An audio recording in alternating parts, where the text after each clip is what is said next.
Ms. Ritzel. And Your Honor, just as it goes towards the facts, I believe for this charge, it's not only that there was physical force, but physical force likely to cause great bodily harm. We would just ask you to take that into consideration based on the information we currently have. Your Honor, as I said, I have spoken with Mr. Hannigan. I also don't know why he's in Seminole County, but from the information he provided me, he does have a stable place to live. He was living with the alleged victim. However, he can also live with his mother. That's at 661 Ascot Circle, Orlando, Florida, 32825. The only other person that lives there besides his mother is his mother's boyfriend. He would need a one-time return, though, with the law enforcement to pick up his personal belongings because, again, they were living together. They were splitting rent. He was paying $800 in rent at the home they were living at together. He has lived in the Orlando area since 1983, almost his entire life. He does have family in this area, his sister, his mom, his uncle. He was employed at Action Label. He works at a printing press.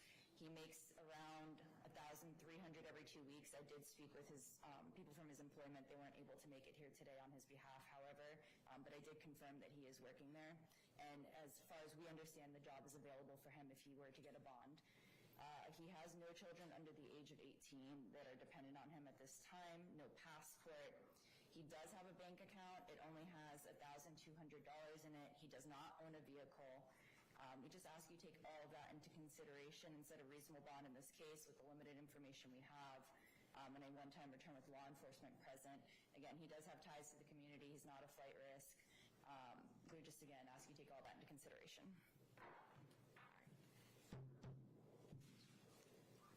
And the limited facts that the court has, I have reviewed that affidavit. I appreciate the state providing some more insight as to the facts of the case. My concern is that he is PRR, so I'm going to set bond on count one in the amount of $75,000. No contact with the victim, maintain a separate residence. I will allow a one-time return with law enforcement to collect any personal effects, and no weapons or firearms. Are there any additional conditions that the state is requesting? So that's for no alcohol. I'm not sure if the court just said that. I didn't see any facts to indicate that it was alcohol related. It is just as part of the nexus of the offense, at least from the testimony convicted. All right, so no alcohol, no possession of any controlled substance that he's not prescribed. And is the court saying, I don't see any bond on counts 2 or 3 because they came in as the domestic violence? They were set at $1,000 each at IA, so okay. I'll just stay the bonds at those. All right. Thank you. Thank you. Thank you, Your Honor. Do you want your score sheet back? Have a good day. You too. All right. Who else are we ready on that's in the box? Okay. Let's do Smith. Case number 2025 CF2446, the State of Florida versus Quincy Smith, State. Sandra Woodall. Defense. Stephanie Fitcher on behalf of Mr. Smith. And this will be a bond hearing, Your Honor. Right. Yeah, this is another one that I don't think even qualified for pretrial detention, but was set anyhow. So, and the state did file an information at this time adjusting the charges. oh, okay. Let me pull that up. I see that. Okay. So just the three. So 3 counts. Yes. Okay. You have a score sheet? I do. Thank you. Ms. Russell, do you wish to take any testimony from your client? Yes. Mr. Smith, raise your right hand to be sworn, please. Swear or affirm that the testimony shall be the whole truth and nothing but the truth, the whole truth. Can you please state your name for the record? And it's a little loud in here, just because you're soft-spoken, if you can speak up a little. And Mr. Smith, if you were to get a bond, where would you live at? And do you know that address? Yes. What is that address? Does anyone else besides your mother live there? And sorry, you just have to answer out loud. How long have you lived in the Orlando area? Do you have any other family in the Orlando area besides your mother? Yeah. What relatives, based on relationship, do you have in this area? I see uncle, cousin, sister, brother. How many brothers and sisters? Two brothers and one sister. And prior to being in custody, were you employed? Yeah. What were you doing for work? Construction. What company were you doing that through? Smart construction. And how much would you make approximately every week?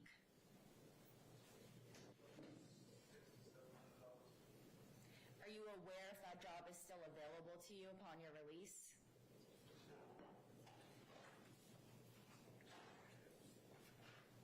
Do you have a passport? Do you have a bank account? Yeah, I have to. Do you have any money in that account? Do you own a vehicle? Would anyone be helping you bond out? Who might be willing to help you bond out? And how much between you and your brother do you think you can afford for bond? No further questions at this time. Any cross? What is your mother's name? What, can you speak up a little bit, sir? And is she employed? Yes. Where does she work?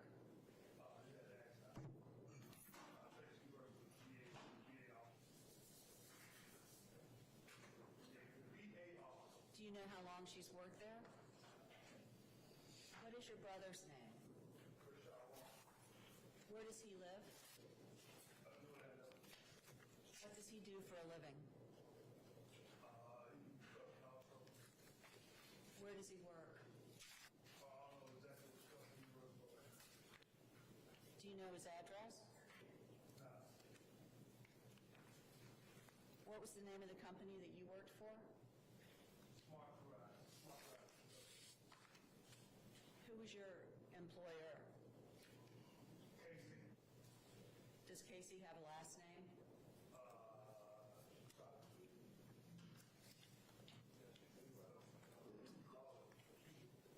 Do you know what it is? No, you can look it up. You know what I'm saying? You can verify my employment through the company. It's called Smart Rise Construction. Right off of place. How long did you work there? 5 months. What did you do prior to working at that particular construction company? Before that, Yes. I worked at another company also, Colonial, Wisconsin. Out there, Universal Studios. Right there. How long did you work there? About 3-4 months. What's the longest period of time that you've held a job? And which company was that?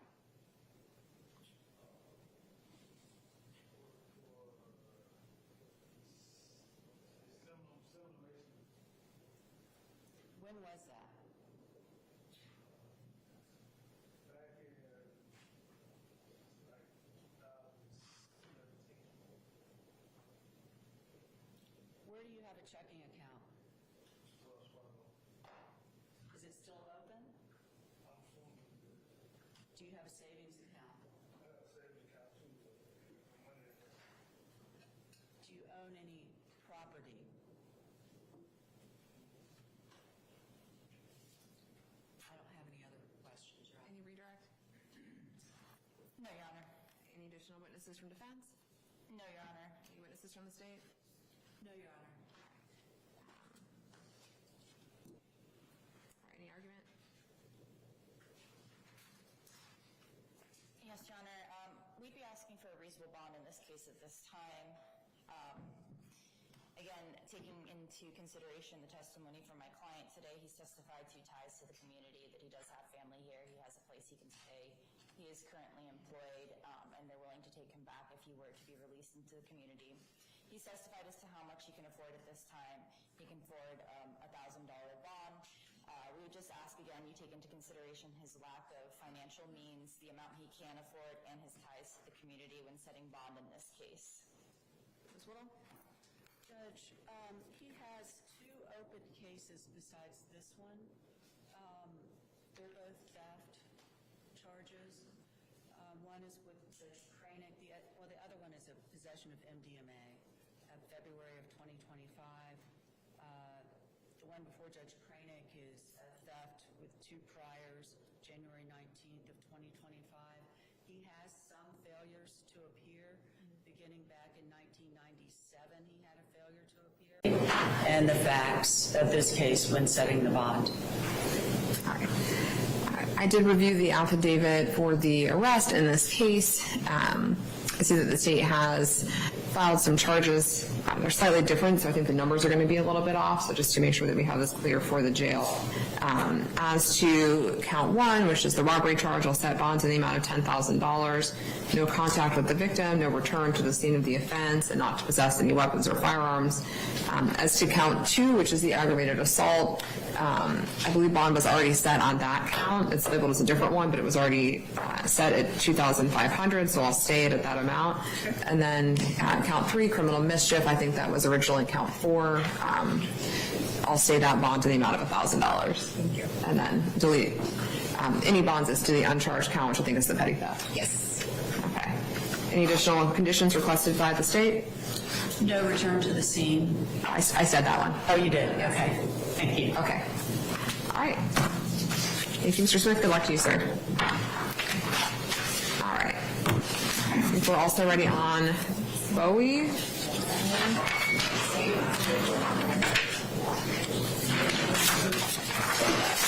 Case number 2025 CF2117, the state of Florida versus Avon Bowie State. Primary for the state defense. Rachel Craig Chatterton for Mr. Bowie.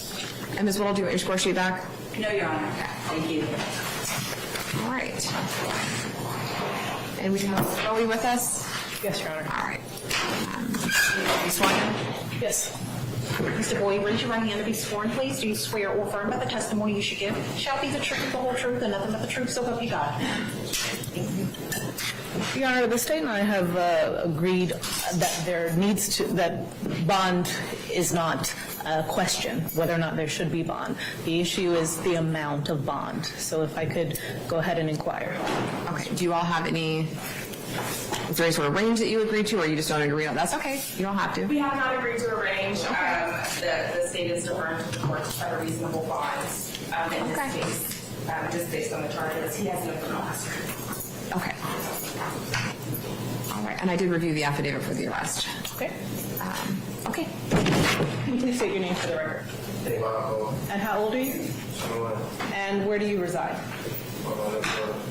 And what address would you reside if the court were to release you on bond? 1005 on Colonial Drive. And who lives there?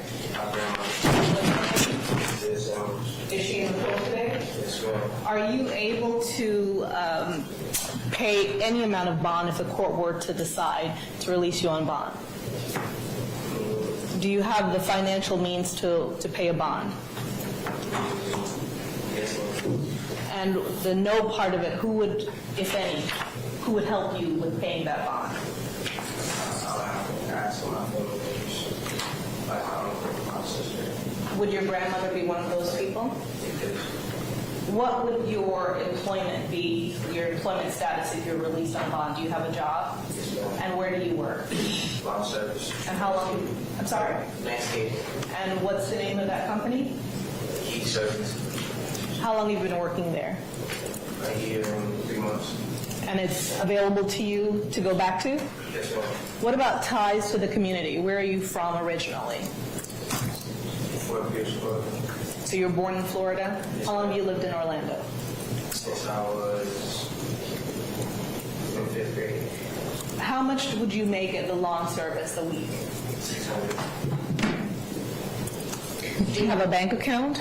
No, ma'am. Do you have a passport? No, ma'am.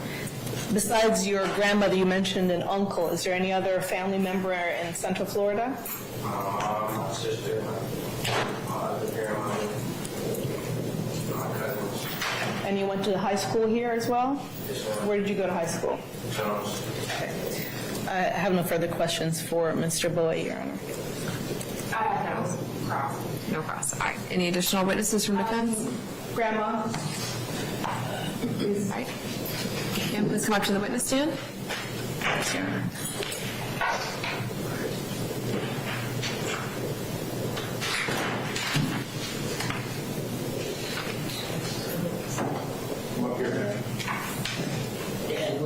Over here. We'll go sit over there in that box for me.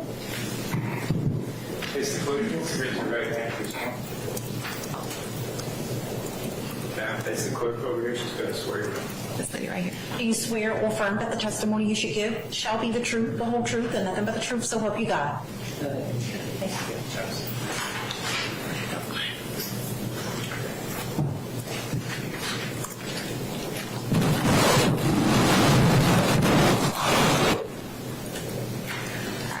Thank you. Ma'am, I'm going to ask you to grab that microphone and pull it as close to you as you can. Thank you. I inquire. Yes, ma'am. Good morning. Good morning. Can you please state your name for the record? Giselle Samuels is my name.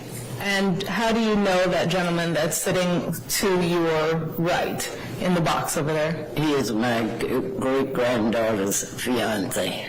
And does he live with you? He has. If he were to be released on bond, would his financial responsibility be something that you would be helping him with? I haven't. They can maintain themselves. They would just have housing. You would be where they would live. Yes. I'm speaking specifically about him, though. He would reside with you if the court were to release him? Yes. And is that in Central Florida? Is that here in Orlando? Yeah, it is in Orlando. Would you also help him with bond or just a place to live? If he has no money, I could help, but I don't have much either. All right. All right. I have no further questions. Thank you. Any class? Yes. What is the name of your great-granddaughter? Wait, ma'am, hold on. Ma'am, hold on one Ms. minute. Samuels, she has some questions I for have a you. couple questions. Okay. No. What's the name of your great-granddaughter? Latonia Allen. And if the court were to order a condition where Latronia Allen and Mr. Bowe were not able to have contact with each other, would Mr. Bowe or Miss Allen be the one that was able to reside with you? Would they be the one to reside? One of them out of Miss Allen and Mr. Bowe were able to reside with you, who would that be? It would be Miss Allen, where she has a baby. Okay, no further questions. Thank you. Any redirect? Questions for Ms. Samuels, Your Honor? Thank you. All right, thank you, ma'am. You can step down. Please be careful. There's a big step down, okay? Watch your step. There's a big step down out of that box, okay? Okay, thank you. Thank you. I just have one question for Mr. Bowe, Your Honor, if I could, in terms of residency. Oh, okay, sure. Sir, you're still under oath. You heard Ms. Samuels' testimony. If the court had a condition that you were not to reside with Miss Allen, would you have somewhere else to go? And where would that be? And where is that? Poinciana? Okay, and what's your uncle's name? Vaughn what? I'm not sure, we don't have his last name. Okay. All right, but you are in communication with your Uncle Vaughn, and you would be able to live there? All right. I have no further questions, Your Honor, just argument. Any cross on that? No. Okay. All right, argument from defense? Your Honor, Mr. Bowe is a 21-year-old individual with no prior criminal history based on his lack of financial means and the fact that he does have no history and he does have somewhere to be, somewhere to reside in his ties to the community. I'm asking the court to set a reasonable bond on his behalf in this case. Ms. Whitaker? Your Honor, the court has read the affidavit in this case. Mr. Bowe is charged with human trafficking of a minor. That is a mandatory life sentence. He does not have a criminal history, however, based on the nature of the charges and the seriousness of the charges, the court is asking for a reasonable bond. I know that he testified that he doesn't have any money. However, the state would object to something so well. Okay. All right. I did review the affidavit.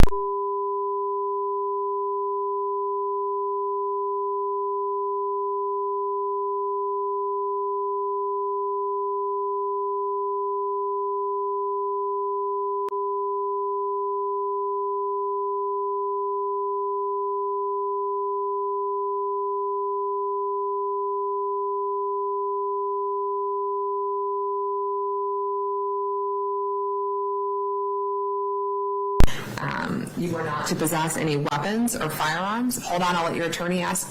Since you have a question for your attorney, he raised his hand on the no child condition, so I didn't hear any testimony about him having any kids, but if you need to check with him on that. Here, he does have a child, so an exception as it pertains to his child. I'll grant that exception as it pertains to your child. So you can have contact with your own child, but that's the only child that you can have contact with without supervision, okay? And a child means anyone under the age of 18, okay? You're not to possess any weapons or firearms. If you have any weapons or firearms, you're to surrender them to the sheriff's office within 24 hours of your release. You are not to apply for or obtain a passport. You're to remain in Orange and Osceola counties unless you have permission from the court to travel.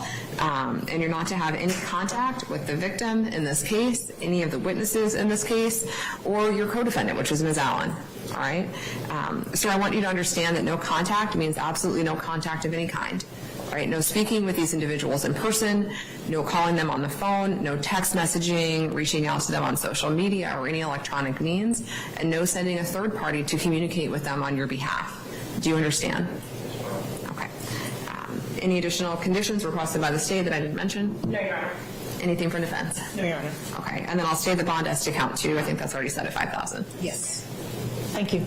Thank you. Are you here for me, or are you trying to speak with Ms. Whitaker? With Ms. Whitaker on about Ms. Allen. Okay. I was going to call that one next. You want me to give you a minute? Please, Your Honor. Okay. Thank you. Sure. I'm curious to hear how it goes.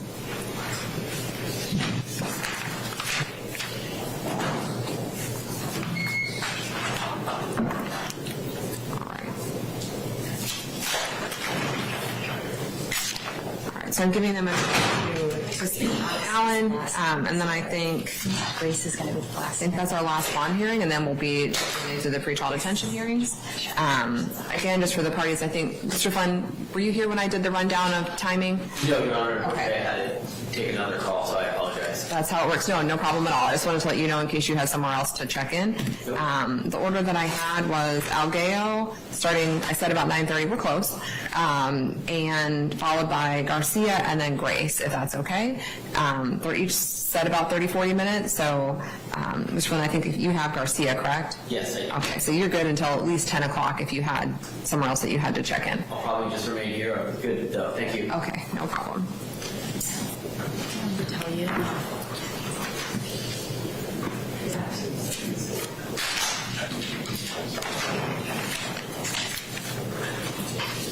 right, you all ready on Alan? Yes, Your Honor. Case number 2025 CF2118, the state of Florida versus Latronia Allen, state. Brian Whitaker for the state. Defense. Surgery, please, for Ms. Allen. Your Honor, I have a sportsman approach. Yes, ma'am. One thing that I just want to put on the record before we begin is the state has not filed formal information yet. However, the state is only intending on filing a conspiracy to human trafficking, which is a second-degree felony, punishable by up to 15 years rather than mandatory life, based on the time that she was incarcerated in the affidavit. She does have a significant criminal history. I did briefly speak with the defense about sort of I'm agreeing to whatever reasonable bond the court sets. We heard the testimony from her great-grandmother already about where she will reside. Right. So as far as like the actual facts of her release and where she'll be, the state has no objection with like considering that in the previous case or proffering it from the defense attorney rather than Ms. Allen. Okay. I mean, I just heard that testimony, so I have no problem with that as long as defense wants me to consider the testimony from Mr. Bowe's hearing. Yes, Your Honor, and that would be the case. We would want you to take the great-grandmother's testimony into consideration. Okay. Are there any additional witnesses that you wish to call then? Just Ms. Allen. All right. Ms. Allen, raise your right hand to be sworn, please. Do you swear or affirm that the testimony you should give shall be the truth, the whole truth, and nothing but the truth, so help you God? Thank you. Please state your name for the record. What is your date of birth? 22798. And what is your address? 1005 Emerald Road, 2 And who do you live at that address with? My great grandmother. Do you live with anybody else at that address? When I was sharing with my child's father. And where does your child reside? And the address. Okay, so you also reside with your child there. Okay. And do you take care of your child? And your grandmother helps you take care of the child as well? Okay. And can you afford a bond? Independent on the person, but I still take care of my child. How much bond would you be able to afford? I'm not sure. Charlotte's handling. Would $2,000 be a bond that you or your great-grandmother might be able to post? Yes, sir. Anything above that would be a hardship? Yes. And is it your great-grandmother who would be putting up the money for the bond? Yes, sir. I'm gonna have to eventually pay her back. Yes. Okay. And do you have a job right now? I'm currently an artist, a rapper, but I'm not actually signed yet, so I'm still independent and I can kind of. You do what now? I'm a rapper, but I'm not signed yet, so I'm still independent. And technically, I'm a hairstylist and I do makeup. Okay. And would you be able to obtain employment upon release in order to support yourself and your child? And to also contribute to your great-grandma's household? And how long have you lived in the Orlando area? Did you go to school here in Orlando? Have you lived anywhere else other than Orlando? No, I do. No, I've been living my. Okay. And do you have a bank account? I did have a choose account, but I just closed it because it's not functioning. Okay. And do you have a passport? Yes, sir.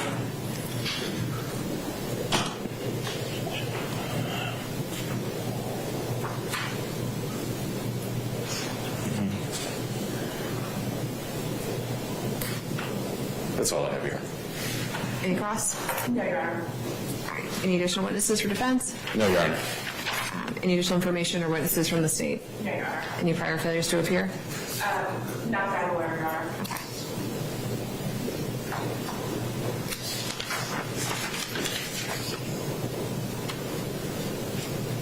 All right. Okay. All right. Argument from defense? Excuse me? Argument? Your Honor, Miss Allen is local, has always been local. She doesn't have a passport. She's not flight risk. She has a minor child to help take care of with the grandmother. She has a stable place to live. And so we would just be asking that a reasonable bond be set in this matter. Thank you. State, any argument? Nothing additional, Your Honor. Okay. All right. Having reviewed the arrest affidavit and her history and considering what the state has stated about the charges that they anticipate filing, despite what she's charged with right now, as to count one, I'll set bond in the amount of $25,000. I'll stay the bond as to count two. Ma'am, you heard the conditions that I stated for Mr. Bowe's case. I'm going to tell them to you as well, okay? So there are some conditions here that do apply to your release. If you violate any of these conditions, then your bond can be revoked and you can be held without bond until completion of your case, all right? So the first condition is that you not have any contact with anyone under the age of 18 with the exception of your own children, okay? So that was no unsupervised contact. Obviously, if you run into someone in the store or something like that, that's okay, but no unsupervised contact with anyone under the age of 18. You're not to possess any weapons or firearms. If you have any of those things, you are to surrender them to the sheriff's office within 24 hours of your release. You're not to apply for or obtain a passport. Do you have a passport? Okay. You're also not to have any contact at all with the victim in this case, any of the state's witnesses, or the co-defendant, Mr. Bowe, okay? No contact means no contact of any kind, okay? I understand, is he the father of the child?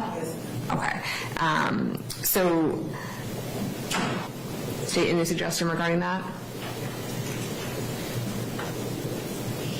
Ms. Samuels is here, and she testified that she has the child living with her, and she's familiar with both parties. She is not a witness in the case, so she won't be subject to any contact orders.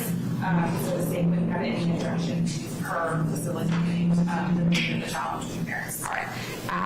So, ma'am, as far as arranging communication, okay, I understand that you may have a child sharing agreement, okay? So in order to facilitate that in your shared custody of your child, I will allow third-party communication through your great-grandmother, okay? So she can be the one to communicate, to arrange, and facilitate the transporting of the child. You still should not have any in-person contact, okay? And no communications other than regarding the child, okay? You're not to have any contact at all with any of the state's witnesses or the victim in this case. No contact means no contact of any kind, right? No speaking with them in person, no sending text messages, no phone calls, no reaching out on social media or any electronic means, and no sending a third party to communicate with them on your behalf. Do you understand? Okay. And you're also to remain in Orange and Osceola counties unless you have permission from the court to travel. Okay. Anything additional from either party? No, Your Honor. Okay. Thank you, Your Honor. Thank you. Good luck to you. I think she has a question for you, sir. All right. I think that completes the bond hearing. So parties are welcome to set up on Allgeo. Am I saying that right?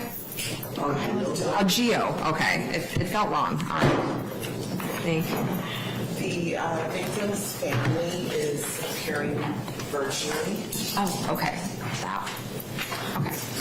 See if I can figure out WebEx. And I don't know if it will be a conflict for me to also show videos while they're appearing virtually. I don't think that we can do both. I think that's the challenge. Right, so no videos, so just audio. Okay. Well, you make whatever decision you want to make about that. I don't know which one is more important to you there. I'm sorry, we can't really accommodate both. But let me see. It might take a minute. I end up getting invites with WebEx, so let me see if I can do this. Can I get AV on the phone? Preemptively. Okay, my colleague is going to try to pull them up on our computer to see if he can happen here, so that way I can show the videos. To pull up. Teams on my laptop just so they can just. The only issue is that the only issue with that is that then I can't see what's going on that end. So if they're appearing virtually, we all can see what's going on. If they're just on Teams, they're not going to testify. They're just here to hear. Any objection from defense about that? Okay. So as long as everything is perfect. All right. Sorry, guys, we only have so much space in the courtroom. I know we have a smaller courtroom, so I need everyone to either find a seat. If there are no seats available, then we'll have to ask some people to wait in the hall, and I apologize. I know it's a smaller space.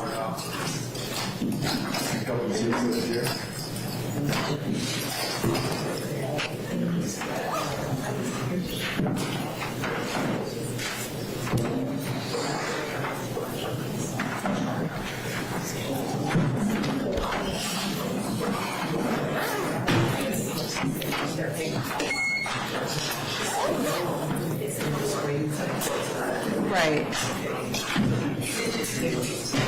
They're on.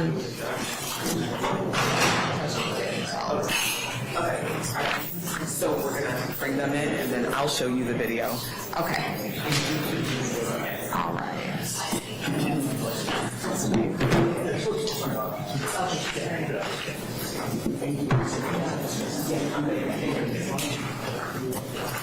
How are we doing this?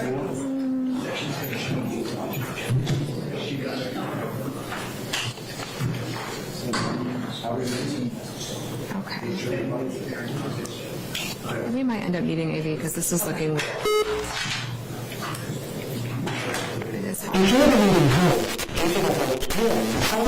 It's doing that again. All right. Give us 1 second. We're going to get AV over here to help because. I don't know.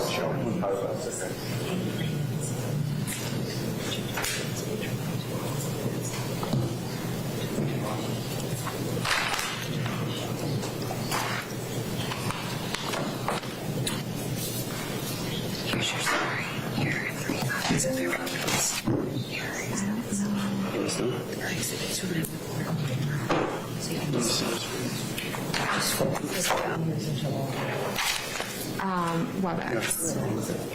Yeah.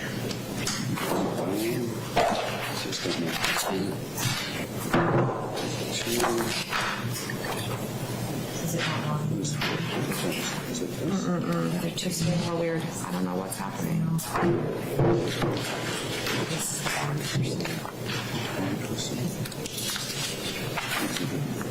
Yeah, it's not. Yeah. And it should.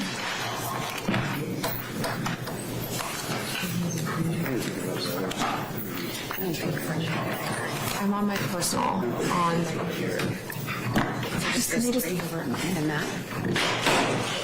Sure. But it's not going to work. It's not. It's looking good. Like it's not giving me the option. Okay. 7B is a boy. Thank you. Let's see.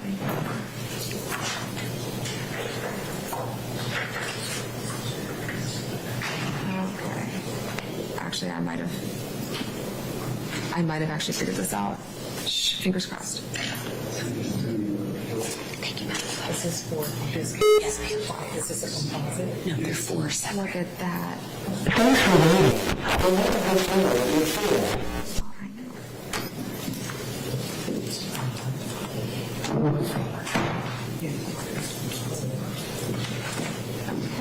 You're welcome. Thank you so much. All right, praise the Lord. I think I figured this out. All right, Ms. Rolla, who are you expecting? I have Bianca Bolanos. I think that's from O'Mara. Is that correct, from your firm? So, yes. Okay. And then I have a victim advocate and Ms. Quebecoa? Yes. Okay.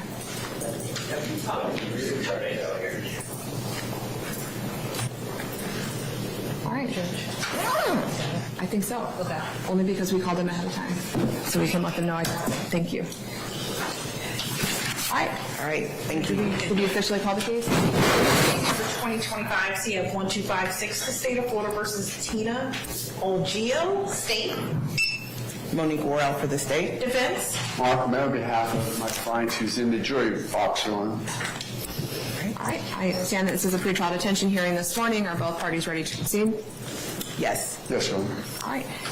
State, you can call your first witness, who I think is already in the witness case. Yes. I have Detective Kavanaugh. Do you swear or affirm that the testimony you should give shall be the truth, the whole truth, and nothing but the truth, so help you God? I swear. Thank you. Good morning. Would you please state your name for the record? Yes, I'm Detective Patrick Kavanaugh of the Orlando Police Department. And would you please tell us about your background in law enforcement? I've been with the Orlando Police Department for 7 years. Prior to that, I was with the Chattanooga Police Department in Chattanooga, Tennessee for 3 years. I've been with the homicide unit for approximately 3 years. Thank you. Were you dispatched to the 2800 block of East Colonial Drive on December the 2nd, 2024? Yes, I was. And why were you dispatched there? Because we were advised that there was a person who was shot and he was deceased by the time we were called. Okay. What time did you arrive? Approximately 0912 hours or 9:12 a.m. Eastern Time. Okay. And do you know what time the shooting occurred in relation to the time of your arrival? I believe the call time was 0842 hours or 8:42 Eastern Time. And where exactly was the shooting happen? The shooting occurred just east of the intersection of Primrose and East Colonial Drive. And what did you find upon your arrival at the scene? On our arrival, we found 2 vehicles in the westbound traffic lanes, in the number 1 lane, which would be the far left lane, next to the left turn lane. Both vehicles were running. There was a small space between the vehicles. We were also advised that there was a person in custody who had admitted to bystanders to have been the shooter. And can you please describe the location of the vehicles? And I know that I should have pictures to show you, but we have a little bit of limitations with our technology today, so if you could just describe them for the court. So we had 2 vehicles, and they were, again, in the westbound lanes of traffic. So just as you're approaching Primrose on East Colonial, they would have been in the inside lane that goes straight through, and there was approximately 10 or 15 feet between the vehicles. Both were running, both were facing the same direction. And who did the vehicles belong to? The first vehicle, the lead vehicle, was driven by the decedent. I believe it actually belonged to his sister, if I recall correctly, and the second vehicle belonged to Miss Allgeo. Okay. And what was the make and model, if you recall, of the two vehicles, and then assign them to the individual? So the lead vehicle, which belonged to the decedent's sister, was a dark Lexus sedan, and the white Ford Focus belonged to Miss Allgeo. And can you describe the location where Mr. Tsvetkov came to rest after being shot? He came to rest near the driver's side rear panel of Miss Allgeo's vehicle.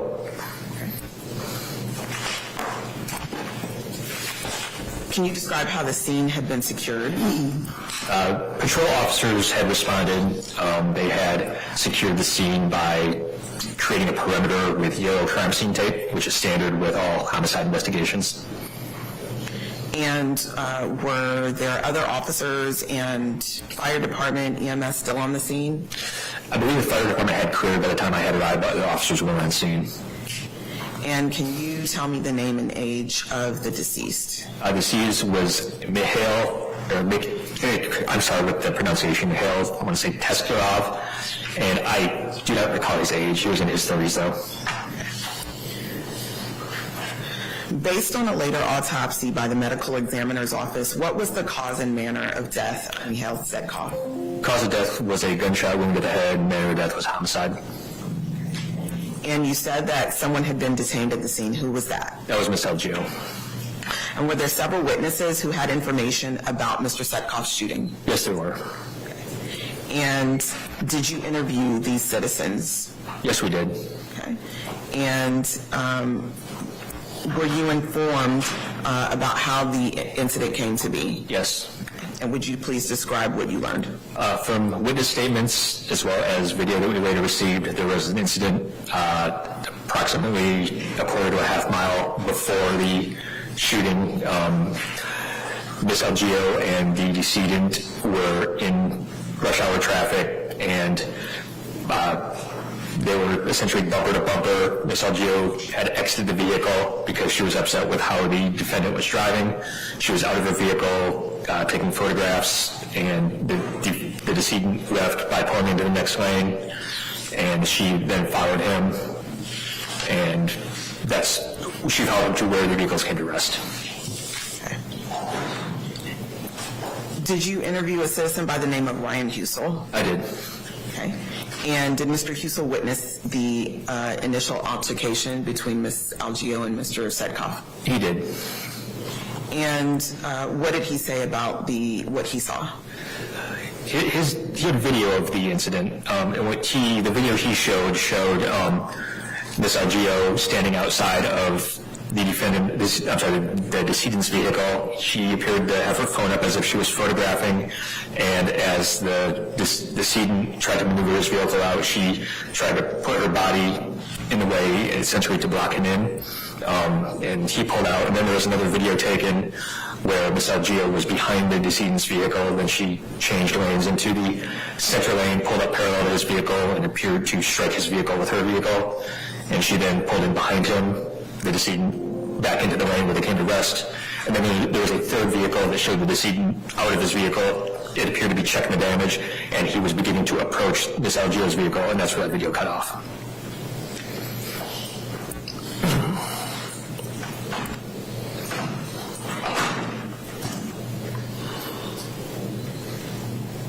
Did you have an opportunity to inspect the vehicles upon your arrival at the scene?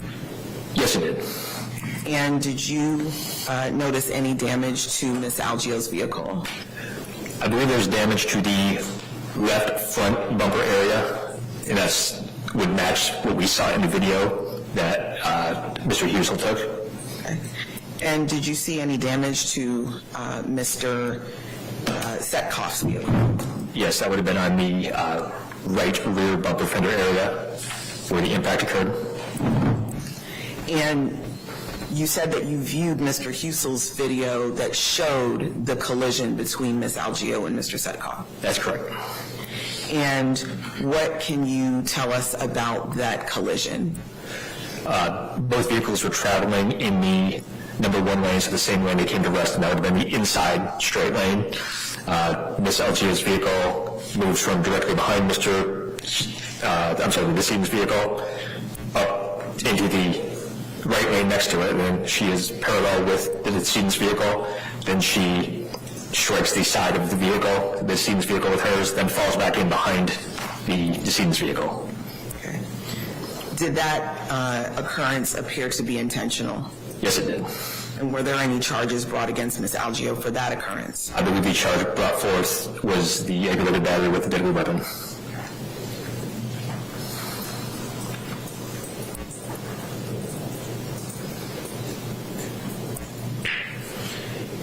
Now, are you familiar with a statement given by Ms. Allgeo through her attorney? Yes, I am. And in that statement, did she describe what was the beginning of the occurrence between her and Mr. Tsvetkov? Yes. Okay. And what did she describe from that statement? She stated that she was driving in traffic and the decedent was following her too close, so she initially got out of her vehicle to confront the decedent, presumably verbally. And after the verbal confrontation, was there anything else that she alleged that took place after that? She alleged that the decedent's car made contact with her vehicle. And did you inspect the area of her vehicle and Mr. Tsvetkov's vehicle where she said that the contact took place? Yes, I did. And was there any evidence of that contact? No, there wasn't. And did you obtain electronic data recording from the vehicles? Yes, we did. And did that electronic data recording show that any said contact took place? No, it did not.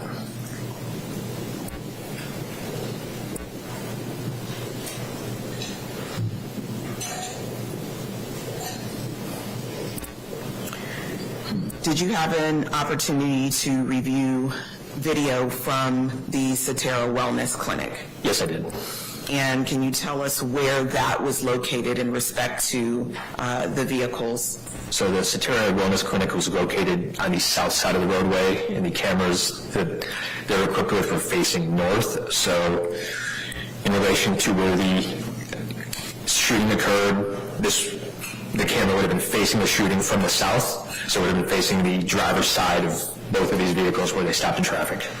So were you able to see the shooting that took place from the angle of those videos? We weren't able to see the firearm when it was fired, but we could see the effects of the firearm when the decedent fell to the ground.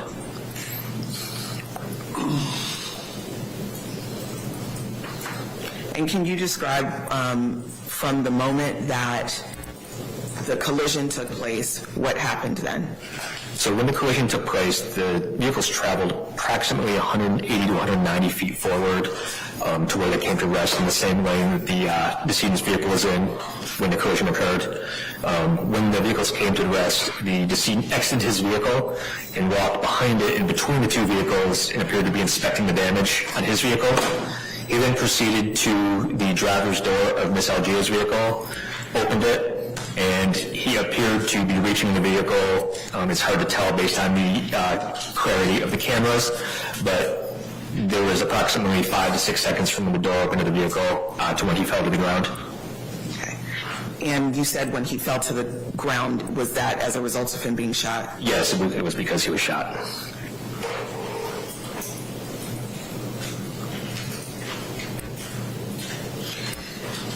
Now, did you search Ms. Allgeo's car? Yes, we did. And did you find a handgun? Yes. Would you describe the weapon and its location? A handgun was a Glock 42 semi-automatic handgun, which is chambered in .380 caliber. It was located inside of the Kydex holster, and it was sitting on the passenger side floorboard. And did the crime scene investigation unit retrieve a shell casing from outside Ms. Allgeo's car? Yes, they did. Okay. And did the crime lab later fire the bullets from the gun you recovered from Ms. Allgeo's car? Yes, they did. And did the crime lab compare the shell casing to both the unspent bullets and the handgun that you retrieved from Ms. Allgeo's car and the test-fired bullets? Yes, they did. And what was their conclusion? The shell casing found outside of the vehicle at the scene was determined to be fired from the handgun that was found in the vehicle, and the unspent rounds that were in the magazine of the handgun, they were Hornady, and the brand is Hornady, and the spent shell casing was also Hornady, so they appeared to be of the same brand. Did Ms. Allgeo request to go to the hospital or have EMS look at her for any injuries? Not that I'm aware of. Okay. And did the crime scene unit take photos of Ms. Allgeo after the shooting? Yes, they did. And were there any injuries that were documented as a result of those photos? I do not believe there were any injuries on her face. I believe there was a bruise on her left arm. Did Ms. Allgeo ever call 911? We never got that call. I know when Detective Ring reviewed the calls, he found that there might have been a dropped call, and they attempted to call her back, but did not get an answer. Do you recall how many times they attempted to call her back? I believe it was 4 times they tried to call her back. And did she ever answer? No, she did not, because they said it would have been recorded. When Ms. Allgeo shot Mr. Tsvetkov, were there other cars around? Yes, there were. In both directions of East Colonial Drive? It was rush hour traffic, so there were multiple passing cars. Were there pedestrians on the sidewalks near that location? Yes, there were. So if Ms. Allgeo had fired the weapon and missed, could any of those shots injured or killed other people? Yes, that would have been possible. I don't have any further questions at this time. All right, Cross? Yes, if I might, Your Honor. Morning, Detective. How you doing? Morning, sir. How are you? Good, good. You've been doing this here in Orlando for about 7 years, you said? That's correct. And you had previous law enforcement experience? That's correct. All right. So I want to go sort of lay some context here. You know what the Second Amendment is, right? Yes. The right to bear arms. That's correct. Some people don't have the right to bear arms, but you know that Ms. Allgeo had the right to have that gun that day, correct? That's correct. Not a convicted felon. Civil rights were never taken from her. You've looked into that. To my knowledge, I have not seen her criminal history, but I was never told that she was a prohibited person, so I have no reason to think otherwise. Well, for example, you would have looked into it because you would have charged her with possession of a firearm by a convicted felon. Yes, I will preface, I was the assistant detective on this case. He has not testified yet, only I've been called because... So you know of no information which would suggest that she didn't have the right to protect herself with that firearm? That's correct. Okay. Are you also familiar with Florida Statute 776? Can you refresh my memory? Sure. Self-defense immunity statute? Yes. Allowing a person to defend themselves and also to defend others? Yes. Up to and including the use of deadly force if appropriate. You know that statute? Yes. What's the basis for allowing somebody to use deadly force to protect themselves? What do they have to think is going on? They have to think they're in danger of death or great bodily harm. Okay. So the investigation that you looked at, including other witnesses, suggested and gave sworn testimony that the decedent approached my client's car, correct? That's correct. And opened the door, correct? That's correct. While it was occupied. That's correct. Is that a felony? I know it's grounds wrong. Yes, it is. It's a felony, correct? Yes. What's the felony that he committed by opening her door? Burglary of an occupied vehicle. Burglary. Why would it be burglary? Because it was an occupied vehicle, and we have reason to believe he's going to commit a crime. The crime was he was beating her up, right? It would be battery. Well, you have evidence that he was striking her, correct? That's correct. How many times do you have evidence that she was being struck by the decedent before she defended herself? On video, it appears to be once or twice. Okay. What did the witnesses say? I had witnesses that gave higher numbers, but then I also, the same witness said that she could not see the actual contact being made. Right. Yeah. But one witness said she saw 6 to 8 strikes. That's correct. That's correct. The video, you said, wasn't all that specific to be able to really show the strikes, though, was it? That's correct. Okay. You said that you didn't notice any injuries on my client? I didn't notice on her face. I noticed a bruise on her arm. Okay. I think it's been marked as one of the exhibits, composite.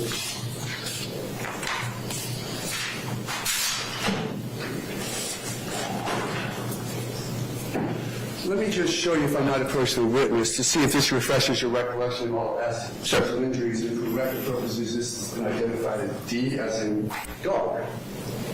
Just take a moment to review those pictures if you would. First of all, can you identify who it is? It appears to be a client, Ms. Allgeo. Okay. Go ahead and take a look. I think you mentioned as you go through it, I'm going to wait until you go. I'm sorry, there are multiple. Several. I think you mentioned in your testimony you did see a bruise on her arm. That's correct. And did she tell you that that bruise came from the decedent? I did not speak to your client, no, sir. Well, you have reviewed the witness being presented by the state here to overgo the investigation. So did you talk to the other officers who spoke to her? And did she tell them that she had been struck and that was one of the injuries?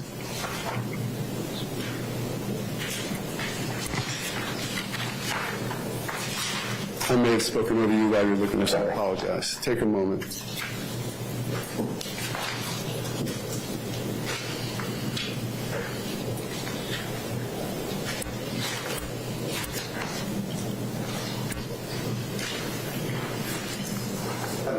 Yes, sir. The first one, the picture of her face, you see any injury right there on the nose, that red spot on the left side of the nose? Before we're reviewing too many photos, are those in evidence? They have been marked, but they have not been entered. Are you seeking to enter them into evidence? Yes, I would move to enter them into evidence for today's purposes as composite exhibit of witness of pictures of my client's injuries from that day. Any objection, State?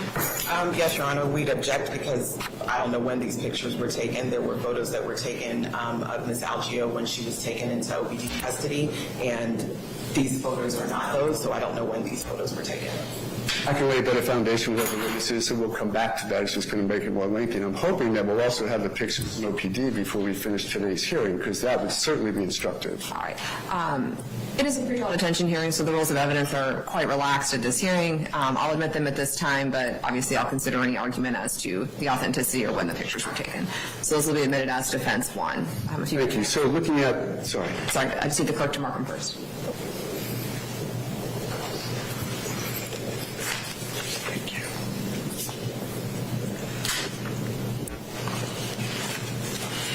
if I'm not getting the clerk.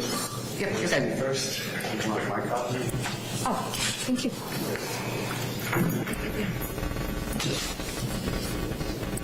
I'm not first witness, Your Honor. Let's go ahead and- Yes, sir. I'm going to stay with the witness on my computer just a moment to walk through them. That's fine. Thank you. Do you see any injuries on my client's face there, particularly the left side of the nose? Yeah, it appears to be purple on the left side. We're talking right here where we're pointing to? Yes. Yeah, yes, sir. It seems as though that's a bruise to the left side of her nostril or nose? That's correct. Okay. You did not see that day, though, did you? No, these are not photos that I have had a chance to review. Of course not. No. But do you acknowledge in your years as a detective that bruising of that nature sometimes takes a bit of time to actually show? Do you agree? So I cannot think of a time where I've done a follow-up where because usually when we respond to scenes, we're there immediately. So I have not had follow-up where I've seen bruising the next day that I guess I was looking for the day before. So no, sir. But just in your training as a detective, the idea of bruising, have you had any experience or education on the fact that bruises come, turn different colors, and then leave? That's correct. And there's the bruise on the left side of her nose in this first picture? There is. Okay. Consistent with being struck by a fist? A right-handed fist on the left side of her nose? It'd be hard to say where it came from just based on the size of it. No. Not that it definitely came from a fist, but was it consistent with somebody striking her in the face with a fist? Yeah, it could have come from a fist. Okay, next page. That's the bruise of an arm. Is that what you said that you saw at least some remnants of? Yeah, I believe that one probably was darker in our photos, actually. Okay, next. Perhaps it was healing at this point? Would that be accurate with your view of what you saw versus what you've seen here? Yes, perhaps. Okay. Next, seems to be an injury of the knee. Do you know where that came from? I'm not sure, no. Okay. Did you ever talk to her about the injury to her knee when the decedent was on top of her in her car? No. Next. Injury to the chest area, did you talk to her about that? No, I did not. Do you see an injury to what would be her left, just above her left breast? I do not. You see any discoloration there? I do not, no, sir. Okay. This is a picture, a full frontal picture of her face. You see injury above her left eye. That would be right. Or either eye. You see injury too. It's hard to say. The lighting is very bad in this picture. Okay. Another picture of the injury to her knee. Should it say knee? Yes. Okay, yeah.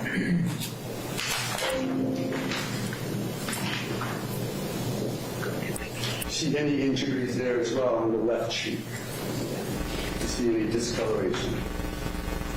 I'm not seeing it. I see the nose again. I'm not seeing the left cheek area. Just so the court can review it, it's the second to last page, right, of this composite. Just the second to last page. Okay, I see what you're saying. Okay, so, Yes. the last one being a picture of the piece of blood on the, or some blood on the, correct? This is too, I would need a further picture in context. Okay. Thank you. We were talking a moment ago about... I'll trade, since that one's in evidence. Oh, yes. We were talking a moment ago about 776 and the right to protect yourself, and I think you started by saying that in order to use deadly force, somebody has to have reasonable belief of great bodily injury. Correct? That's correct. Does getting hit with a fist reach the level of great bodily injury? Is getting hit with a fist one time? No, it does not. And according to what opinion? According to cases that we have prosecuted, that I have not seen a simple battery result in deadly force being a justification. How about 6 or 8 batteries? I have not had a case prosecuted with 6 or 8. So you wouldn't know? That's correct. Is it the actual battery or the perception of the possible battery that is relevant to determine whether or not a person is acting in reasonable self-defense? It's a reasonable person standard is used. So, what happened after he dragged her out of the car? I'm sorry, before she got out of the car? Did he have a chance to drag her out of the car like he was trying to?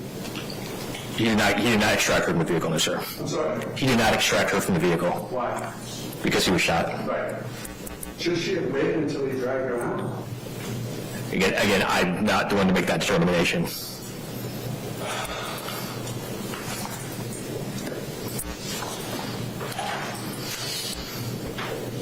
You said that this began with my client getting out of the car to say something like, nobody knows, right?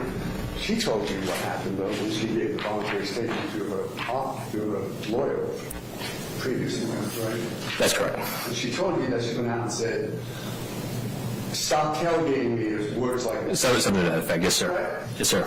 And that she may have taken a picture or said she was going to call the police or whatever, right? That's correct. And she got back in her car, right? That's correct. And she told you that at that point he tapped the car, correct? That's correct. Right. Then, of course, you did the ED report and it didn't show a tap. You acknowledge that a tap doesn't necessarily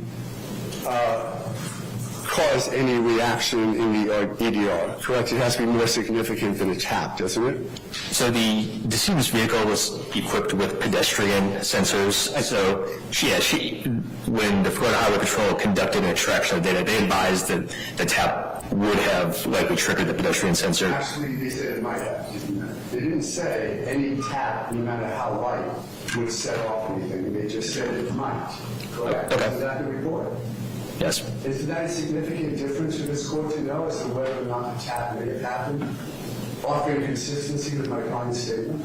I'm sorry, can you rephrase? Sure. Isn't the question of whether or not the tap may have happened or not reported by the EDR significant for this court to consider as to my client's straightforward and honest response to the request for information about what happened, and for this court to consider whether or not maybe the decedent did tap her vehicle like she said? Don't you think that's relevant for the court to consider? Yes. Yeah. And you said also that the decedent turned left to get out, to leave the scene, right? That's right. You have witnesses who say he struck her with his car, correct? Yes. Why wasn't that brought up a moment ago in your direct examination? Well, according to the video that I saw, it did not appear that he struck her. It appeared to be she was using her body to block the vehicle in. It didn't appear that this was an intentional trying to run someone over based on the video that I saw. So you made a determination that with two witnesses telling you that she was struck by the car, that it was not intentional? Yes, we did. Could she have perceived it to be intentional? She could have. Would you have perceived it to be intentional if I tapped you with my car? Trying to get away from you? I'm sorry, are we talking about the tap, or are we talking about the... You and me, Okay. me taking my car and running into you, tapping you as a law enforcement officer, what would you consider that crime to be? Based on the video I saw, we did not see a crime that had occurred when she was in front of the vehicle, out of her car, trying to block his vehicle in with her body. Well, let's talk about, do we have that video today, by the way? I did not bring the video. But a video may exist that shows that my client may have been hit. You might suggest for the court's consideration today that she was blocking the car, but the video might tell us that he actually moved a moving vehicle weighing 3,000 pounds or more at my client. Would it not? Again, based on what I saw in the video, I did not see a violation of Florida state statute.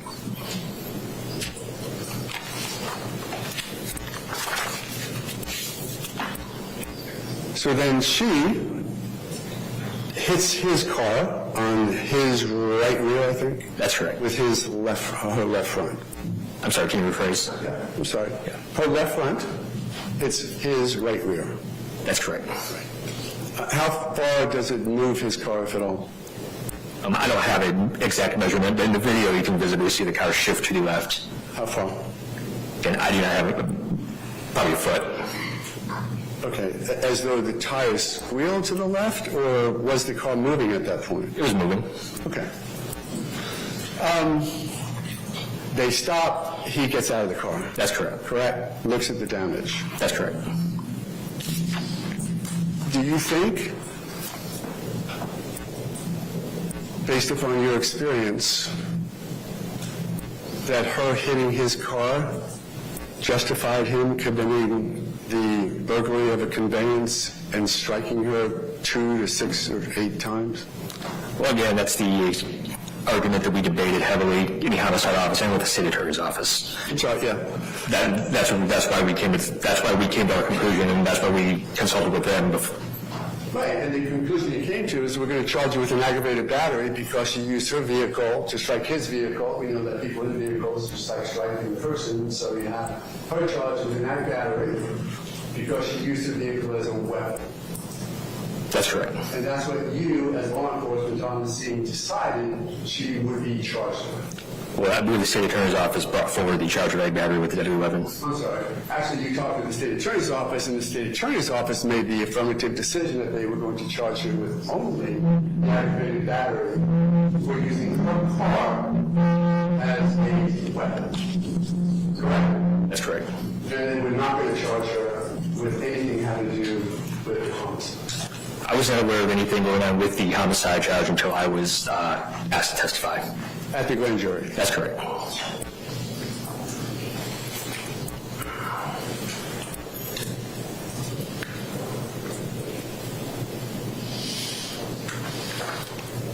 One of the people I think you made brief reference to that you interviewed was a Ms. Couture. Remember Kimberly Couture? Can you refresh my memory? I can, if you don't mind me approaching and let you use the homicide report just to quickly. Yes, sir. Yes, sir. Homicide report.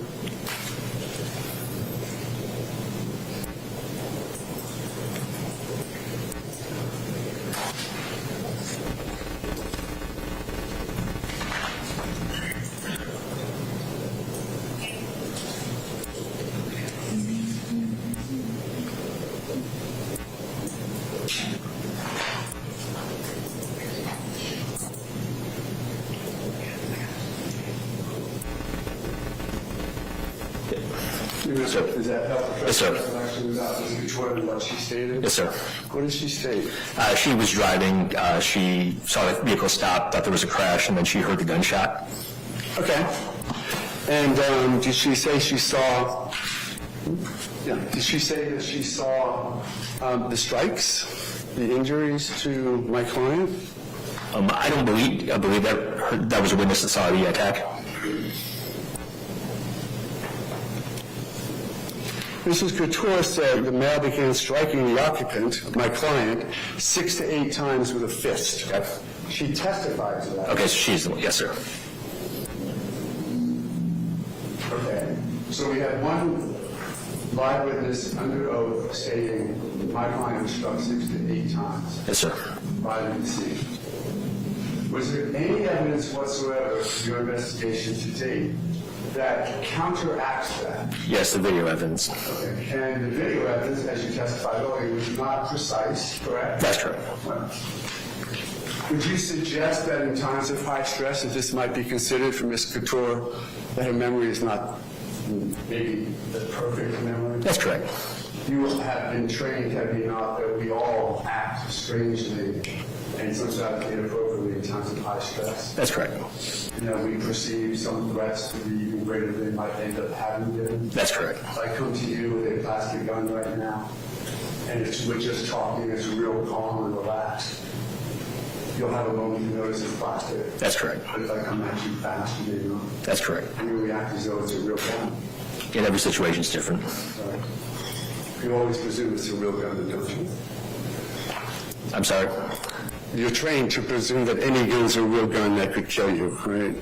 If it appears to be a real gun, yes, sir. Okay. And the same thing with getting struck by somebody? Do you wait to see whether or not you're going to get great bodily injury before you react to the strike? No, you're not. You react to what you think may happen, right? That's correct. You may stop somebody from dragging you out of a car if they're trying to. That's correct. You know that's what she did, right? That's correct. Have a moment. Yes, sir.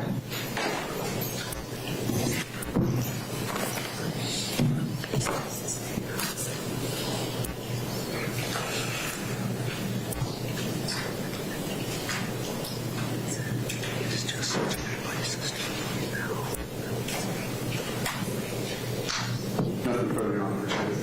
Can you redirect? Yes, sir.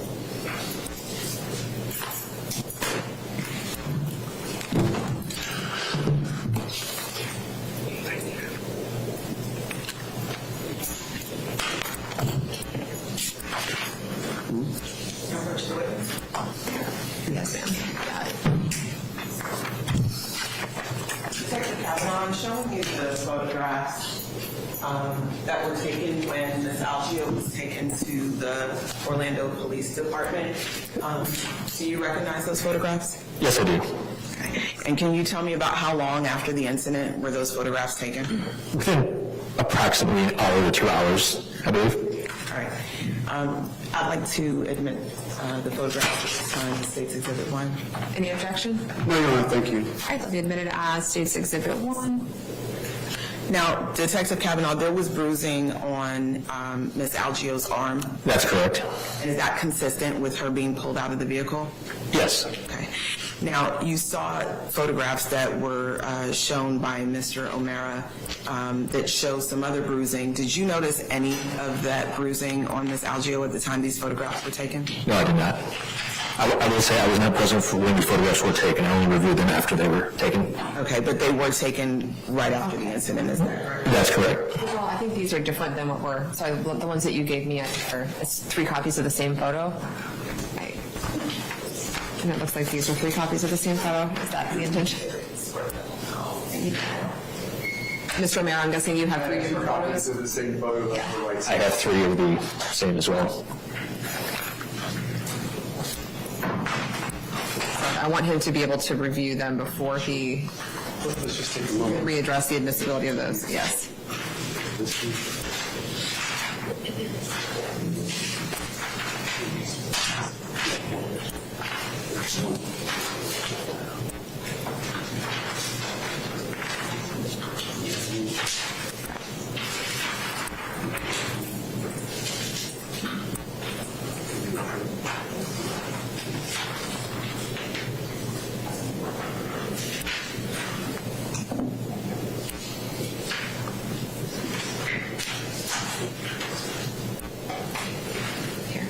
clerk?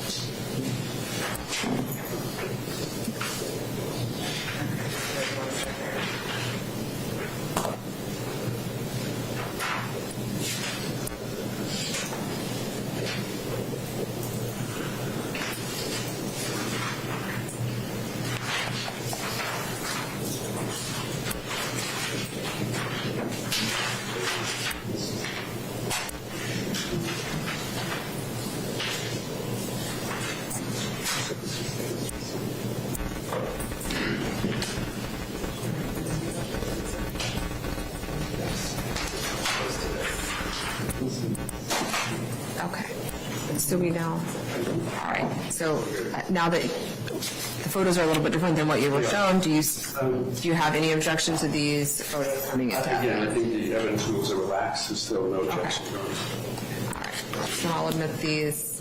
All right, now that we all have different photos that we're looking at. So let's look at it as a composite of 4 instead of 3. Yeah. Okay, now that you're looking at all 4 of the photographs. That's correct. Those are the photographs that were taken at the Orlando Police Department. That's correct. And you are aware of the fact that there was also a photo taken that had a bruise on her arm at that time. That's correct. And that bruise on her arm would have been consistent with her being pulled out of the vehicle, is that correct? That's correct. At this time, I'm going to ask that we cut the feed, unfortunately, of the individual's phone line so that I can show video for the court. Okay. Let me see.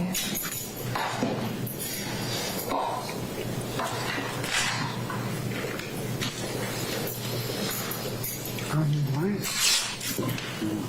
I could answer that last year.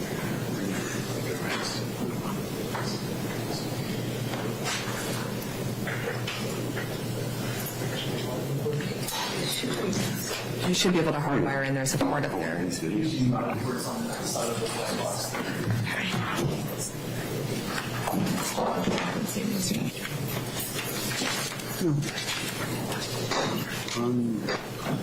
hear it.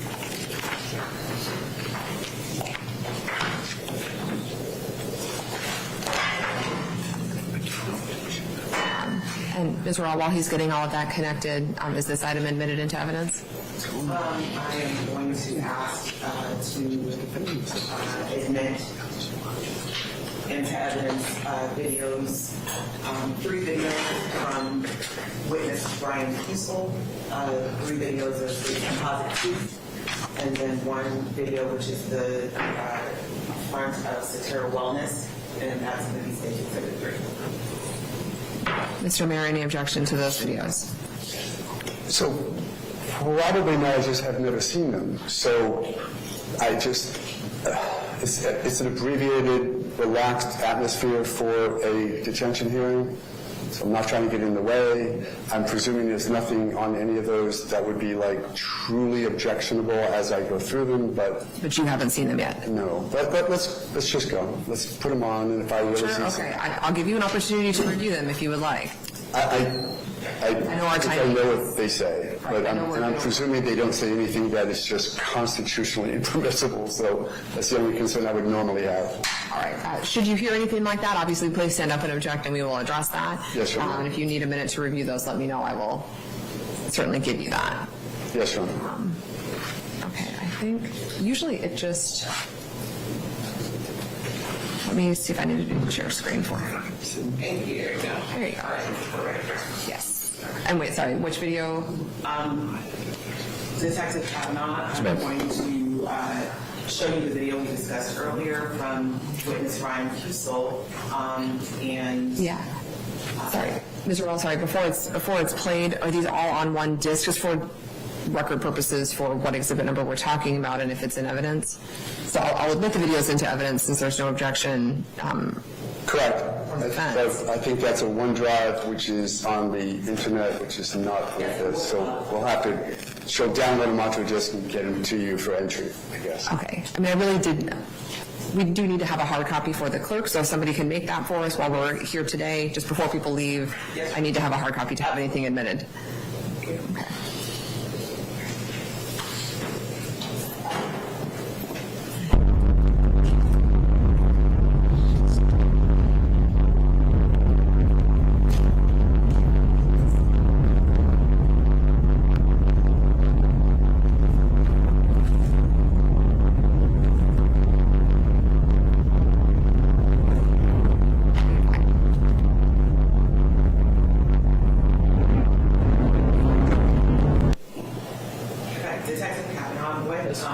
What was that we just watched? That was the first video recorded by Mr. Judicial.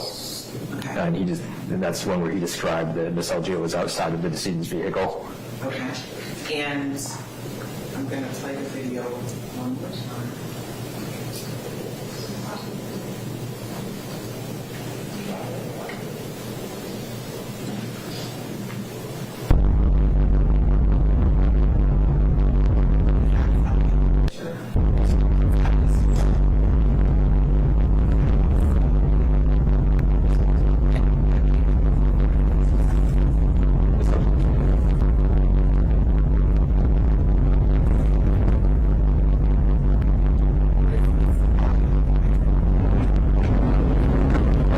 The fender and mirror of the vehicle.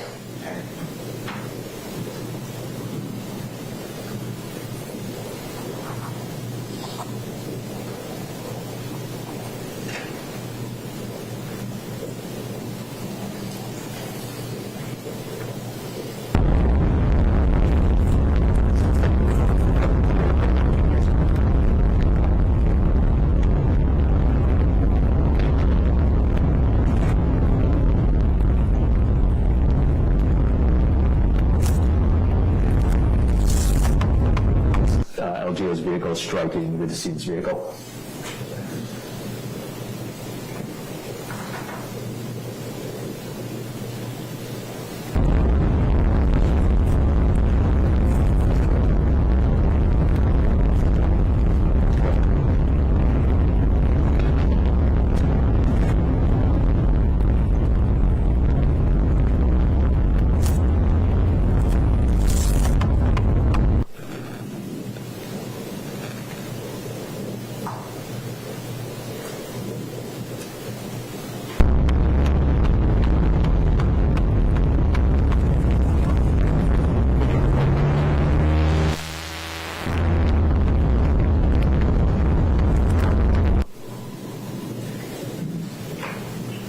And what is that video? It shows the decedent checking the damage on his vehicle and then proceeding to the driver's side of Miss Allgeo's vehicle. And this video? This is the video from the camera at Satira Wellness, directly to the south where the shooting occurred.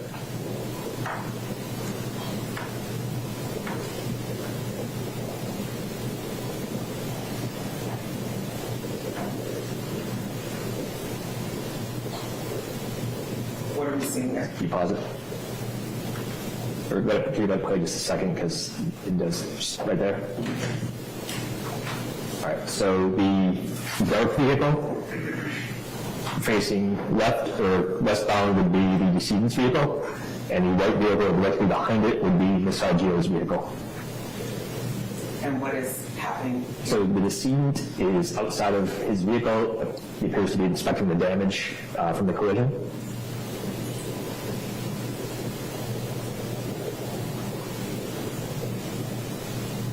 Now he's proceeding to open Miss Allgeo's door.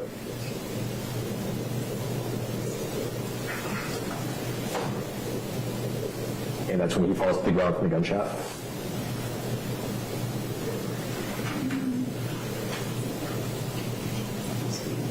Detective Kavanaugh, how many seconds? All right.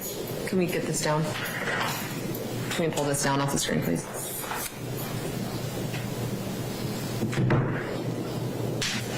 How many seconds were there from the moment that Mr. Tsvetkov left his vehicle to the moment that he was shot? I believe it was less than 20 seconds. And how many seconds were there from the moment that Ms. Allgeo's door was opened until the moment he was shot? I believe it was 5 to 6 seconds. In the incident that took place prior to the shooting, who got out of their vehicle and started the verbal confrontation? Miss Allgeo. Okay. And did the video show Miss Allgeo being struck with Mr. Tsvetkov's vehicle? I don't believe it did. Okay. And the witnesses testified that they did not believe that Mr. Tsvetkov was intentionally trying to strike Ms. Allgeo. Is that correct? That's correct. And after that incident, Mr. Tsvetkov drove off and left that incident, is that correct? That's correct. Ms. Allgeo followed Mr. Tsvetkov, is that correct? That's correct. The video shows Ms. Allgeo driving up behind Mr. Tsvetkov? That's correct.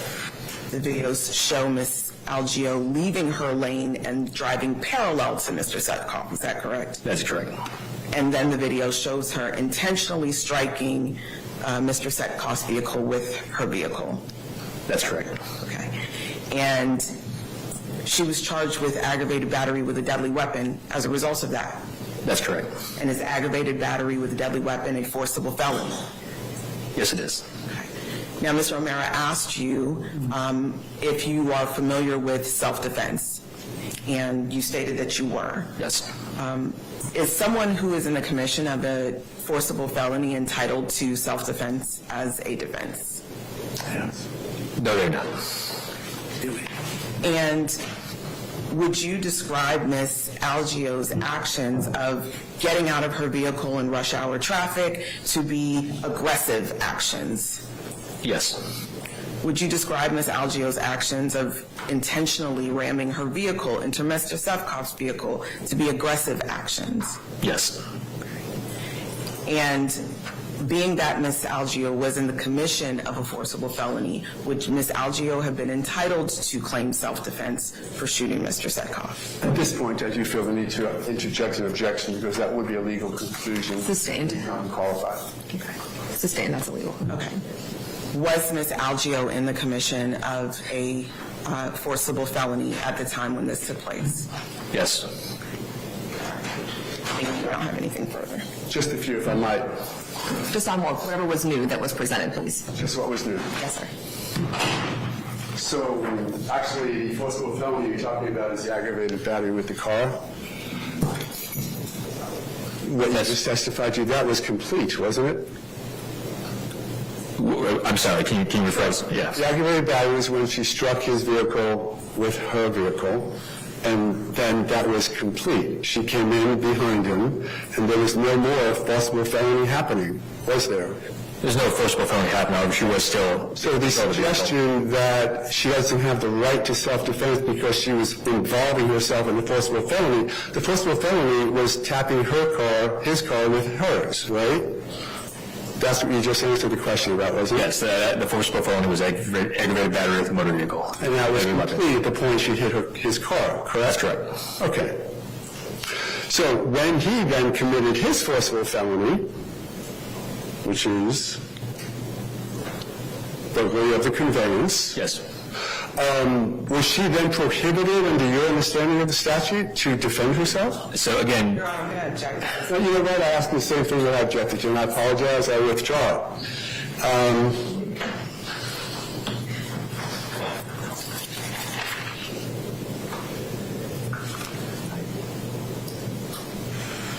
Now, you had some testimony about the timing. 20 seconds outside the car. Would you agree that as he looked at the vehicle, he came back towards my client in an aggressive manner? I mean, he walked toward the vehicle, so he walked fast towards the vehicle, right? Yes, sir. Yep. If he approached you like that, would you consider it aggressive? Given the totality of the circumstances, yes. Right? It was an aggressive approach to her vehicle, right? That's correct. And opening the car door, aggressive act? Yes. Striking her, aggressive act? Yes. Trying to drag her out of the car, aggressive act? Yes.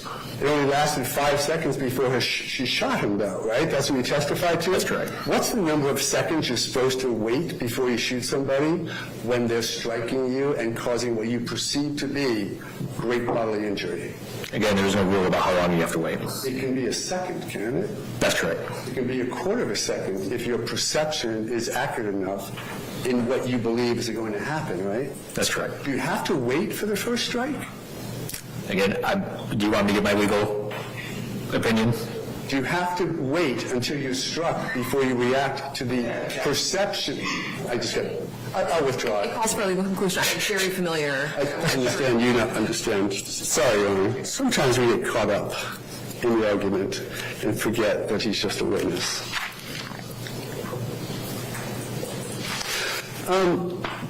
You did hear about the witness, Miss Barrero, though, Miss Angelica Barrero, right? I can refresh my memory on that witness. So, 911 call who said... Counsel, are we still on the new things that were asked? No, it was just, it's really just in the... Okay. Because he testified that nobody said, I'm sorry, the state offered the question, nobody thought that the strike of the vehicle to Miss Allgeo was intentional. There was a witness who said it was. That's why I'm going over that. I think you're mischaracterizing. I don't... You can ask the question. I'm not sure that it's very probative at this point, but you can ask the question. Miss Barrero, Angelica Barrero, said in her 911 call that you reviewed that the decedent intentionally struck Miss Allgeo with the car and then attempted to do it a second time, didn't she? Again, I would need to be refreshed. And I realized it's... Sorry, are you sure you have also read the affidavit for the arrest warrant in this case? Never mind.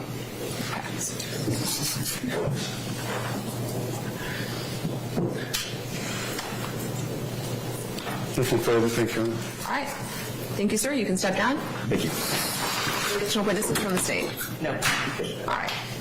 You have somebody working on that hard copy of the disc so we have it? Yes. Thank you. It's coming right over. Perfect. Thank you very much. Any witnesses from defense? Yes, if I might, just call my client's husband to the stand, if I might, Your Honor. Sir, you can come on up.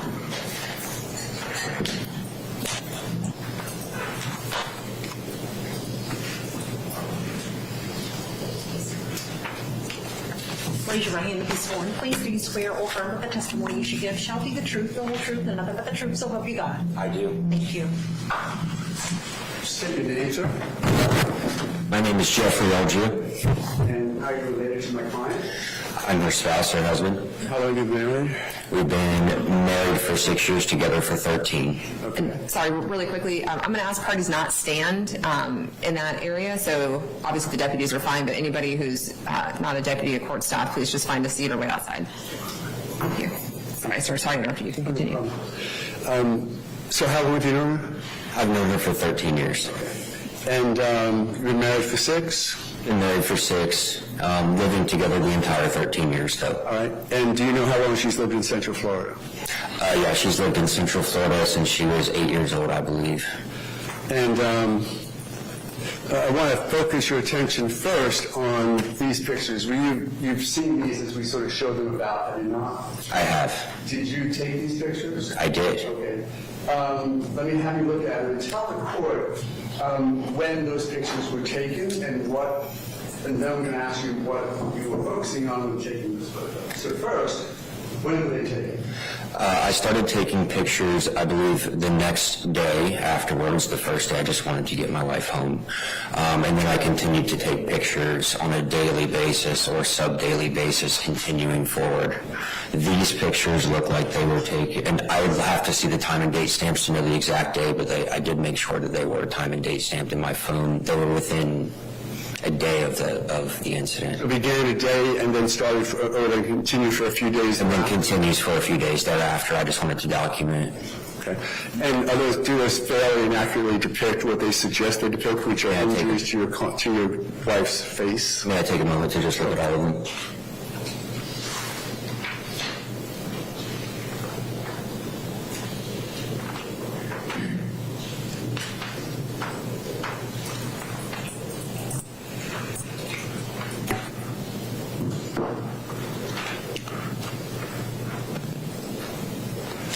So yes, these are the facing to her nose, particularly to the left side of her nostril. Did that show up over time, over the next day or 2 or 3? Yes, initially her face was swollen, but there was no visible bruising. And then the next day when we woke up, I saw the visible bruising. It continued to progress through the stages of bruising. Was there anything else that happened to her from the date that she had this event to you taking the pictures? That would have been some independent reason why she had bruising on her face? No, obviously this is a very traumatic situation, so I just wanted to keep my wife home and safe, so we were just in the home by ourselves. Right. There's also bruising on her knee. Did that exist before the event out there in Colonial? No, it did not. Okay.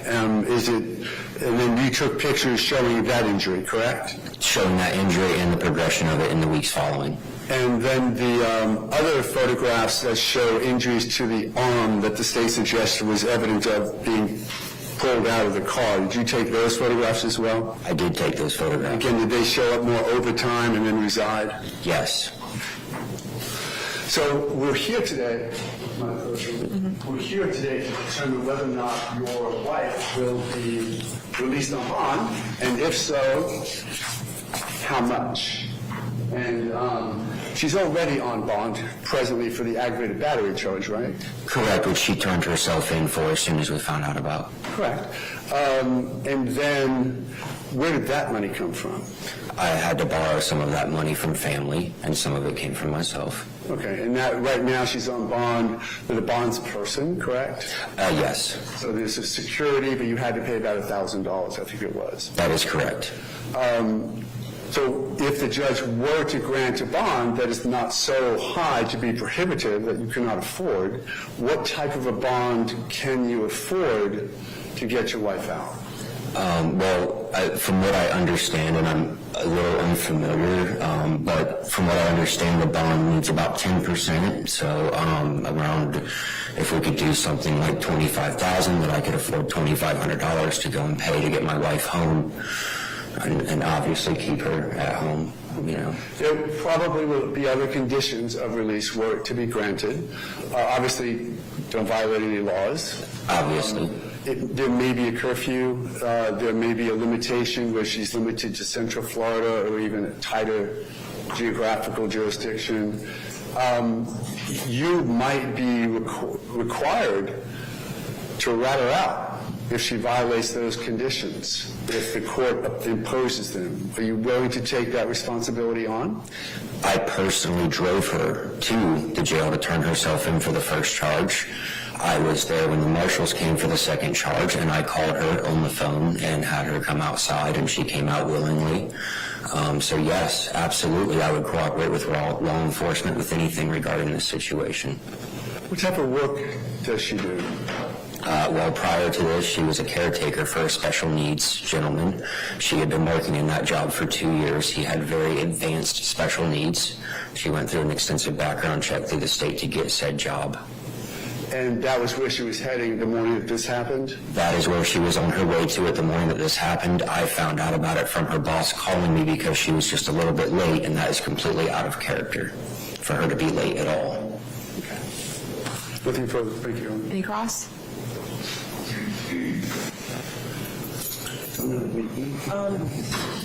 Mr. Allgeo, so Ms. Allgeo is not currently employed? At the moment, no. And does Ms. Allgeo have a passport? No, she does not have a passport. She has actually never left the country. Okay. And what ties does Ms. Allgeo have to this community? A lot of those ties are here in this courtroom, but we do have 3 daughters. We have 3 grandkids, aunts and uncles, family members, friends, neighbors. Our neighbor from down the street even came today just to show the ties that she has to the community. And she's tied to me very closely, obviously, as well. And I was born and raised in Orlando. I have no intentions of leaving Orlando for the rest of my life.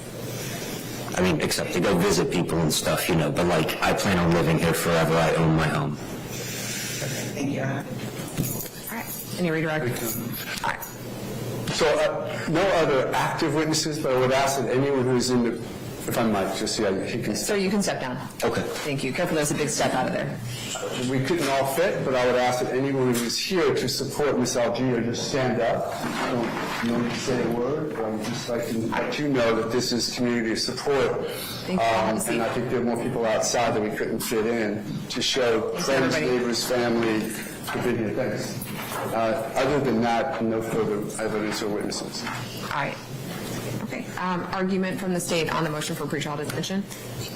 Yes, and this turned into a mini standard ground hearing, and that certainly wasn't the state's intention. It's the state's position, though, that Ms. Allgeo's self-defense claim is not credible. Ms. Allgeo instigated a road rage incident with Mr. Tsvetkov, and in the commission of that road rage incident, Ms. Allgeo intentionally struck Mr. Tsvetkov's vehicle with her vehicle. After Mr. Tsvetkov left their initial encounter, she pursued him, struck his vehicle with hers, causing him to jostle within his vehicle as the statute provides, making that a aggravated battery with a motor vehicle, which is a forcible felony.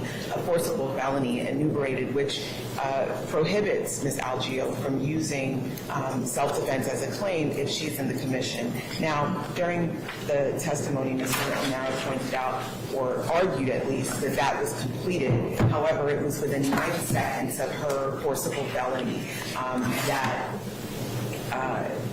Mr. Tsvetkov was then shot by Ms. Allgeo, and the state would argue that it had not been completed and it was a continuing act from the moment of the road rage incident that happened previous at the light before, where Ms. Allgeo got out of her vehicle and physically placed herself in front of Mr. Tsvetkov's vehicle even while he was trying to drive away. This shooting happened in rush hour traffic in the morning. There were vehicles on both east and westbound side of Colonial Drive. There were pedestrians on the street at that time, any of which could have been hit and harmed by Ms. Allgeo firing.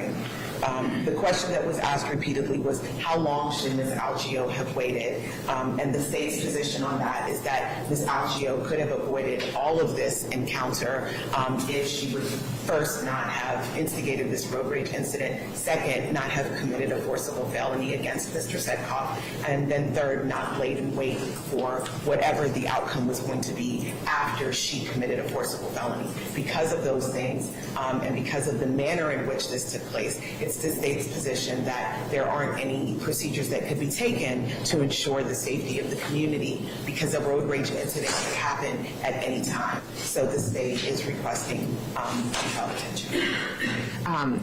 Ms. Rawle, does the state concede that at the time that this shooting occurred, that the decedent was in fact committing a life felony, a forcible felony, burglary of a battery with a conveyance therein?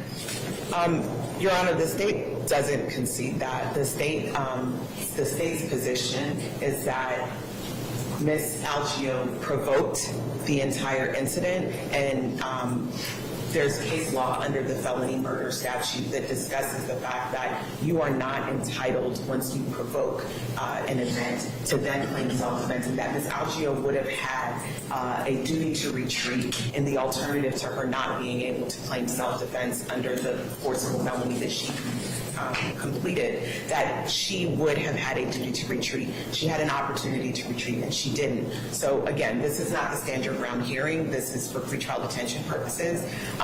But the state's position is that Ms. Allgeo did not have a claim to self-defense in this instance. All right. Thank you, State. Mr. O'Mara. Yes, we will have a true self-defense immunity hearing at some point, I would imagine. And the state did say one thing that I cannot contest, which is that there is an argument that if you're the one, the aggressor or whatever, that you lose the right that you have under 776, that you don't have to retreat.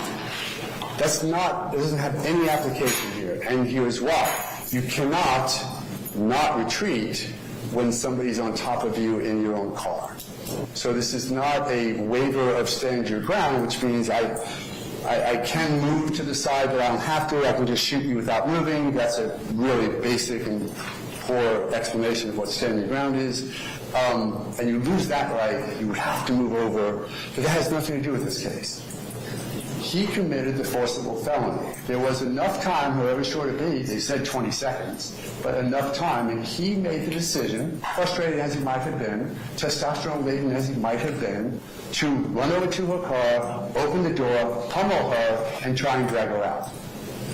That is an aggravated forcible felony because he put her in great reasonable fear of imminent great bodily injury. Why? That's why I asked the question. So what would have happened when he got her out of the car? Oh, I just want your driver's license? No.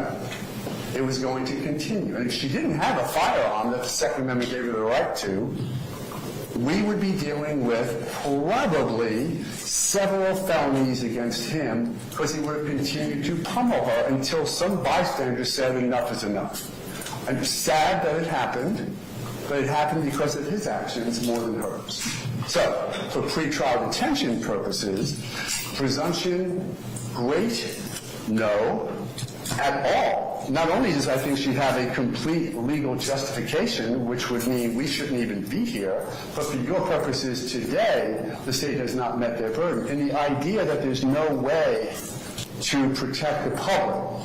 Look, anyone who shoots a firearm in the Ninth Circuit, anyone from cops to anywhere, puts the public at risk, sort of. Certainly anyone who shoots somebody because they feel the need to, because under 776 they have the right to, sure, it could go through them and hit somebody. Absolutely. But that's not the standard for detention. The standard for detention under pretrial detention for the threat to the public is she's doing it every other day, right? Or she's done it 8 times before. Or she's just violent. It's the opposite. She's absolutely entitled to a reasonable bond. It should not be a punitive bond with a very,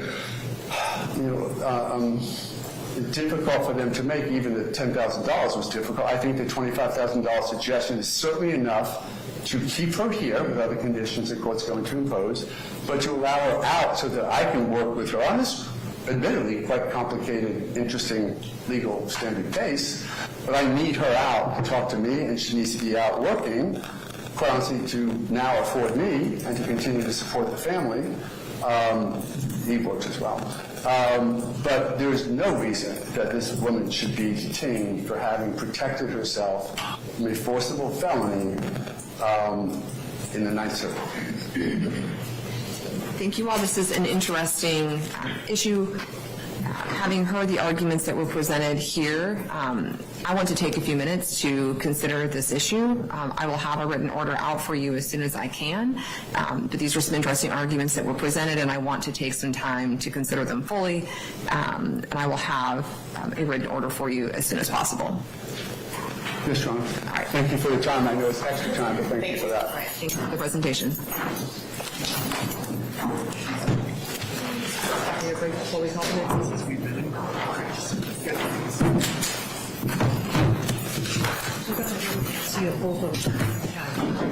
Yes. The case that we have was Garcia.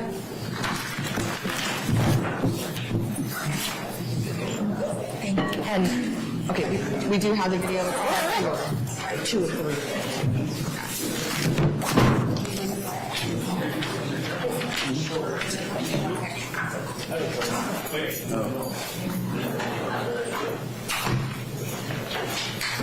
I'm horrible at this, so